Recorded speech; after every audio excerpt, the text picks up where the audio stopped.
Hello guys, kamusta kayo dyan? Basic tips para sa mga aspiring YouTuber. Guys, bali ang ituturo ko po sa inyo ngayon na tips. It's all about subscribers.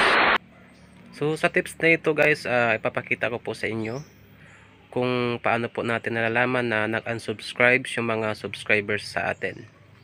So kung hindi ka pa nakapag-subscribe sa ating channel, ay huwag mong kalimutang pindutin yung subscribe button. I-hit mo na rin yung notification bell para maging updated ka sa mga ilalabas kong video.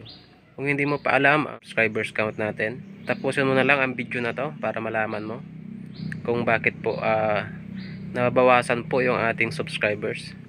For my own opinion guys, kaya po nababawasan po yung ating subscribers. Si YouTube po ang bumabawas ang ating subscribers. Wow naman! Wow! Wow! So wag na lang po nating dibdibin. At least alam po natin na sino po ang nag-unsubscribe sa atin. So kung handa ka na sa video na to, let's go!